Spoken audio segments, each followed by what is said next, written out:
they kill each other? I hope so. But they do seem to be evenly matched. But it is not Garou I am counting on to get me the Titans loosened. You are. I need... You need what?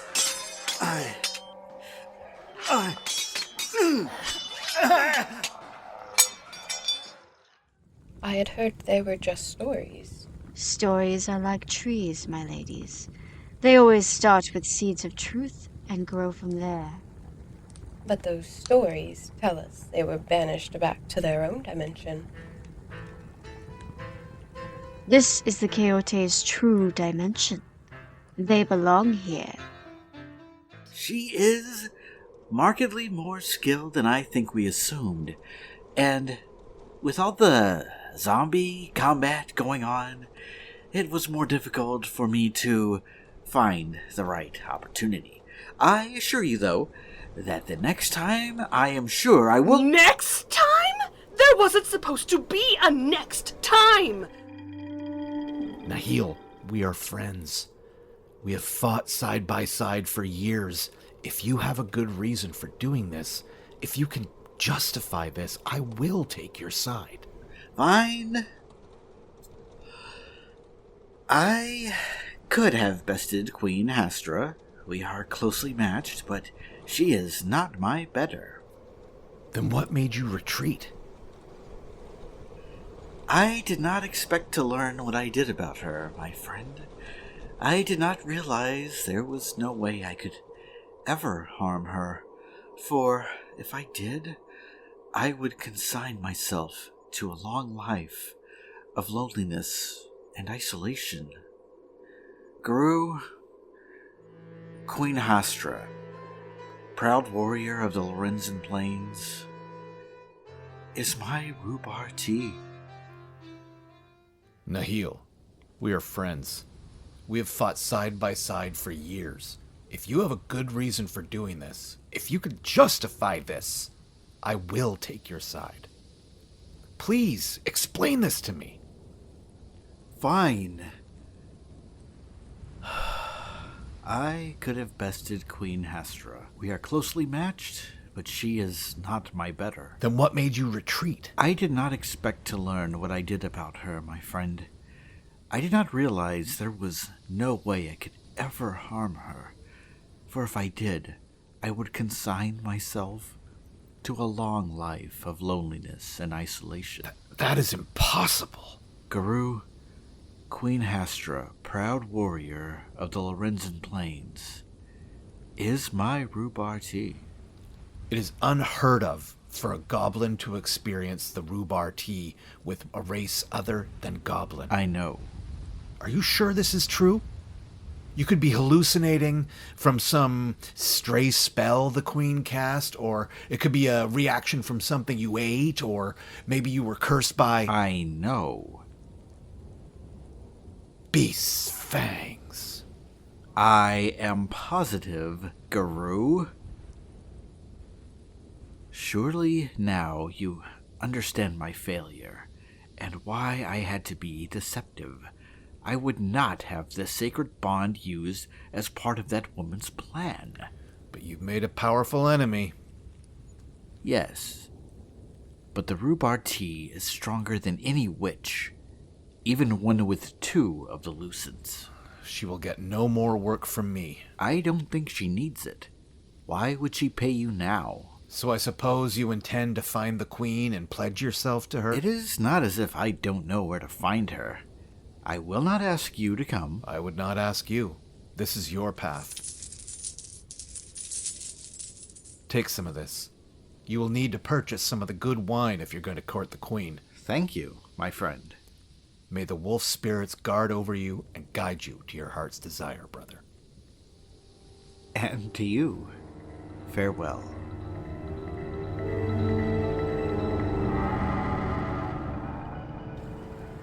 What do you mean the Quixote belong here? We all know that the 4 tribes united to drive these demons back to their own dimension at the end of the Darkest Ages. My dear ladies, this is the confounding thing about history as a whole. As generation gives way to generation, history can be altered and changed, made to reflect the face that is presently in the mirror. Some facts may transform, or otherwise disappear, and some races may become worse than they are to fit into the new narrative. But these beasts are predators who change shapes to trick their victims. So you say. But tell me this. Have you or anyone you have known actually seen the Quixote? According to Clockwork records, their king is imprisoned somewhere in a secret location. According to records. And yet, the last time any of the races have seen them, your grandmothers 15 removed were the ones walking this earth. What if I could tell you that the Quixote were in alliance with one of the 4 races? We would never. I did not say it was one of your races. And what if I said that your races were not the original 4 races, and that the Quixote were the 5th?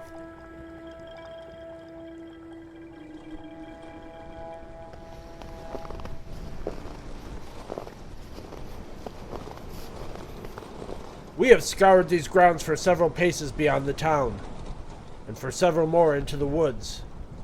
We cannot find anything, Lady Atla. Maybe if we can have Demetra send out a searching spell. But I would still feel my Lucent. We all have that bond, and I feel nothing. It is gone. We cannot assume that. I am sure that mangy, invisible puppy that thought it was a wolf stole it. That is why it chose to run away than finish our battle. We will send out a search. Get multiple complements of our soldiers to scour Cutner for this invisible monster. And that goblin swordsman as well. You think they are connected? I think it may be too much of a coincidence, yes? Ah! Steady, sister. This monster played me for a fool! I don't blame you. Then you are alone in this belief. We still have 3 fragments of the Lucents. Utilizing those 3, we can find yours before whoever has it can discern how to make it work. But... Remember, my beloved sister, with Stygia gone, I doubt there's anyone who knows how to manage the Lucent as well as we can. This is not as dire as you think it is. Our story is not motivated by a trinket, no matter how powerful it is.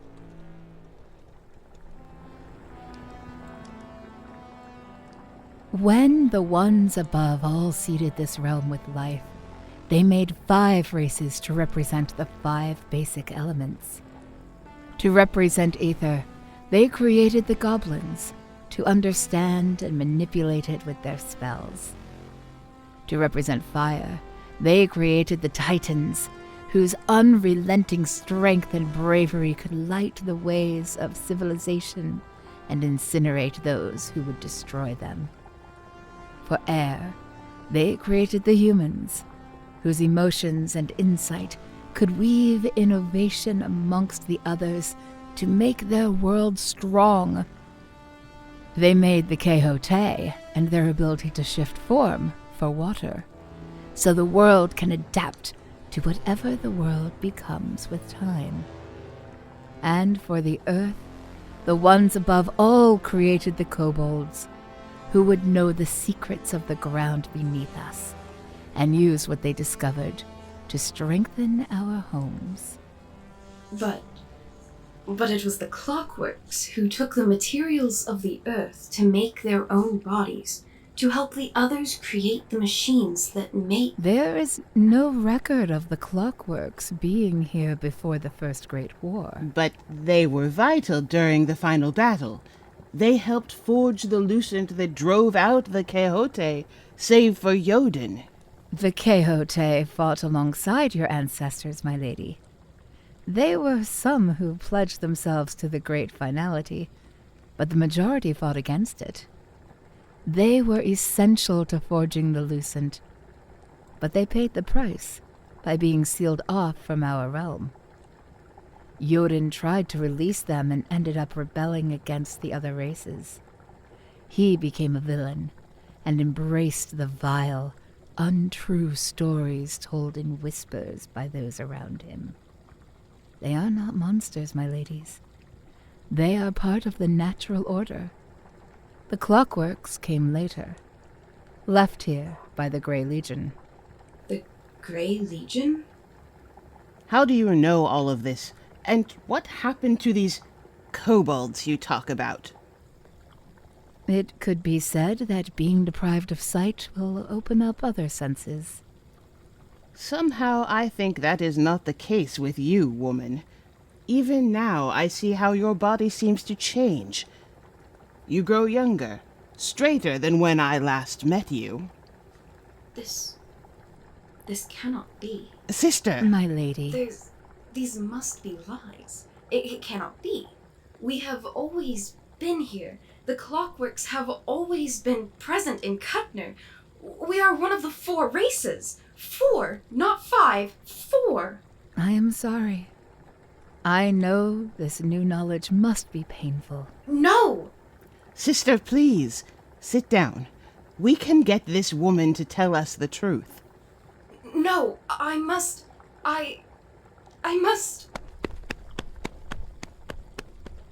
Oh, no, my lady. You must go after her. With unknowns searching for the rest of the Lucent. No, woman. I will stay here with you. You will explain what you truly are and why you know so much.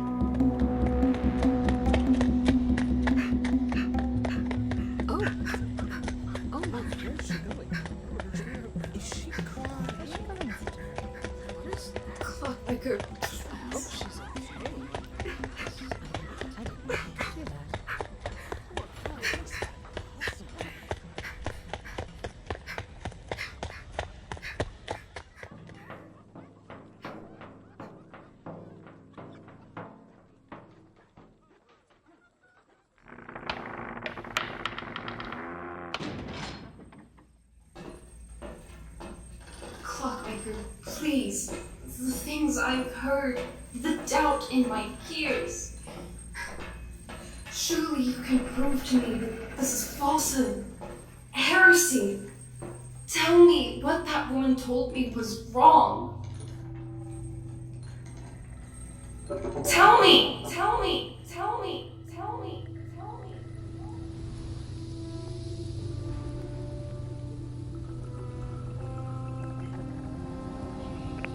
Is this what you needed? Yes, my dear Sandy. I swear you are one of my best creations ever. 1 red-backed scorpion.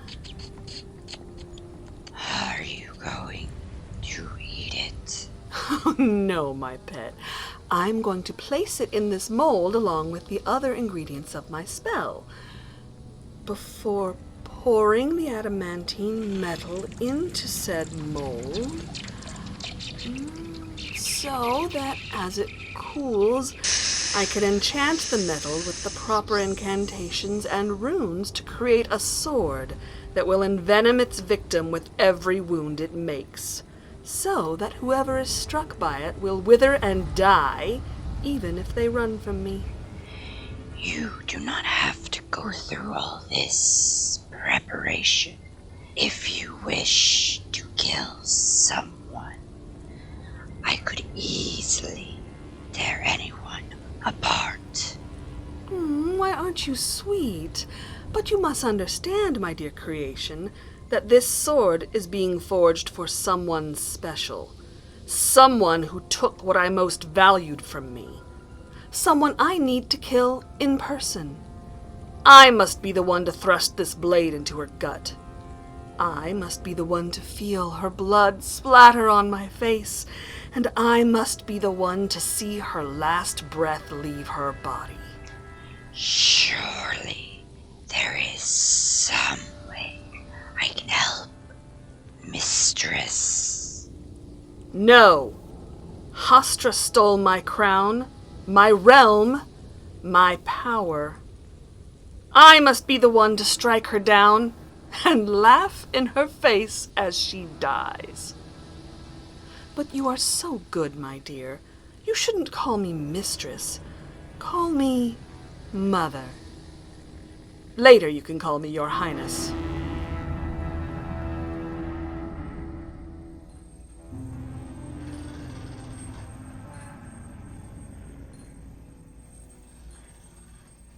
As I thought.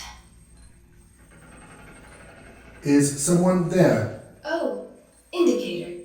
I apologize for disrupting your sanctuary. Nonsense, child. This place is not for me to hide away, but for the clockwork to come for help or advice. And judging from the way you cried out, you do need one or the other. I should not have come here. I would say you had no choice but to come here.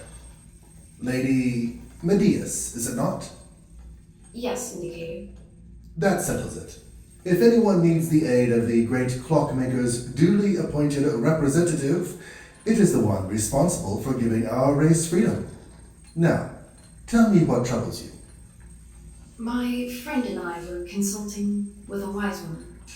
Someone had tricked her into giving something vital, something personal. The Lucent, yes? Yes. And this woman, she told me things that has shaken the basis of all my belief, or the structure of our whole society. She says that we were not part of the 4 foundational races, that our direst enemies claims our place. It cannot be true, can it? What if it were? How can you say that? You are the representative of the great clockmaker. But maybe we are not deserving of our position. Maybe, Lady Medius, you were not meant to keep hold of your Lucent. Blasphemy! Maybe all you are is a toy for your sisters to take advantage of, because of your nature. Why are you saying such things? Maybe you need to be disassembled, your parts smelted down instead of placed in the reliquary. You are not yourself. You should have no knowledge of the Lucent. You are not the Indicator. I never said I was, toy. So, where is your Lucent?